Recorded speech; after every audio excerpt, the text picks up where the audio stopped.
بسم الله الرحمن الرحيم ديبان بدن ku xiran channelka ku soo dhawaada channelkayga waxaan jeclahay mar walba wax ugu soo kordho on faa'iideysto idinkana idin faa'iideeyo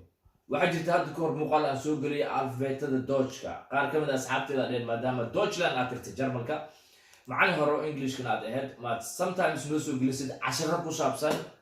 Dutch-ka waxaan rabaa wixii aan faa'iideysto laftirkayga Dutch course-ga right now I'm doing haddaan sameynaya oo wili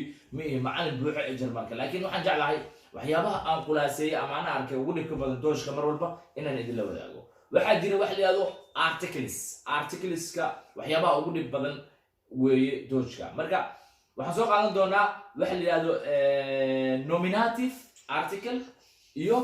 accusative iyo dative ayaan soo qaadan doonaa laakiin waxaan rabnaa inaan ku hormaro haddii alla idmo nominative horta sidiisu nominative-ku muxuu yahay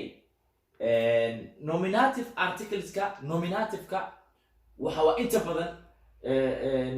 waa subject-ga ama mawduuca meesha waxa jumlada ay ka bilaabanaysay ficilkana mar walba waxa isku bedelaa waa nominative-ka marka waxaan ku hormari doonaa nominative iyo accusative article-da English ahaan waxa la oran jiray a iyo the waxa loo isticmaalaa English-ka markaan joognay Soomaaliya waxyaabaha aan la garanayn da'na waxyaabaha la yaqaan loo isticmaalaa in same case Geschlecht yani Geschlechtiga ama genderka meeshan ayaa loo kala saaray gender loo kala saaraya isla markaasna article gender walba ama lab iyo dhadig waxay leeyihiin article u gooniya asharkan idin muuqdo waa nominative iyo accusative wuxuu u kala saarayaa masculine feminine neutrum iyo plural oo ah lab iyo dhadig iyo waxyaabo inta dhexdhexaad ah nin ahayn nan ahayn iyo plural tusaale ahaan article-ka nominative there waxa la definite article ama bestimmte article there waa masculine markii waxa uu there uu yahay waa waxyaabo la isla yaqaan waa laakiin markii uu there isku bedelo ein maxay tahay waa waxyaabo la isla garanay mesela kale nina guri ku soo garaacay waxa leedahay nina soo garaacay ninkaas lama yaqaan laakiin ninkii markii la yiraahdo waa la yaqaan Soomaa einen man nin ayaa guriga soo garaacay einen man marka laakiin markii la yiraahdo der man markii la yiraahdo ninkii ama ninkii la yaqaanay waa marka der waxay isku bedelaysaa ein accusative-ka markii la aadan waxay isku bedelaysaa den markii la joogo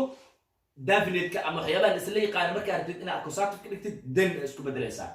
laakiin marka aad rabtid inaad ka dhigtid waxyaabaha aan la garanayn oo accusative ahna aynan isku bedelaysaa xasuusnaada hal shay oo muhiim ah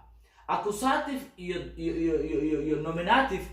inta kale isma bedelayaan sida idin muuqataba waxa isbedelay waa masculine oo ah der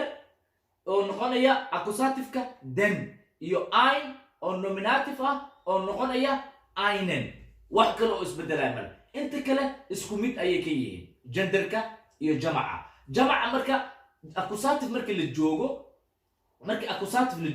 wax plural ah malaha sidoo kale marka la joogo indefinite articles-ka oo ein iyo eine ein aan soo qaadanayni iyadana plural malaha laakiin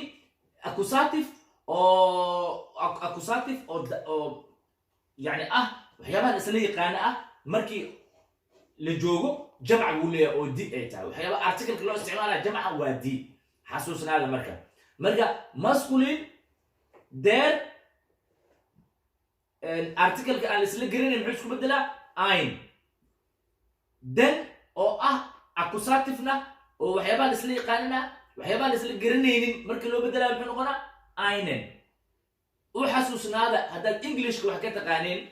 waa de iyo der waxay u taagan tahay de ena waxay u taagan tahay ein waa markii nominative la joogo accusative-kana waxay isku bedelaysaa den iyo ein waxa isbedelayana xasuusnaada mar walba waa masculine-ka oo kaliya laakiin inta kale isma bedelaya article ama articles waa waxyaabaha ugu muhiimsan ee luqadda Dutch-ka marka mar walba waxaan jeclahay inaan idin la wadaago waxyaabaha ugu muhiimsan macnaha ama aan is oran karo waa la soo qaadan karaa qofka tusaale ama bashmi tusaale fiican ayuu ka helayaa marka ich schreibe advice tusalahan aniga waxbaan qorayaa yani ich waa aniga soo ma schreibe advice xasuusnaada nominative-ka marka aan ka hadlayno nominative-ka inta badan asiga waa hal shay uu ka hadlayaa ama hal wax ama hal qof laakiin marka accusative-ka la joogo accusative-ku waa the indirect accusative dative waxa laga direct indirect objective waa objective soo ma accusative laakiin marka la joogo waa ama ficil ama preposition bad kale oo fara badan oo gooni ay leedahay laakiin maanta cashirkeyga ama ujeedkeyga ugu weyn oo aan rabay inaan idin la wadaago wuxuu ahaa inaad ila fahantaan oo kali ah muhiimadda ay leedahay isbedbedelka der ein den einen oo ah waxyaabaha inta badan dadka ay ku wareeraan inta barnaamijkayga aan ku kulmi doono waa walaalkii Nuuriin oo soo idin leh السلام عليكم ورحمة الله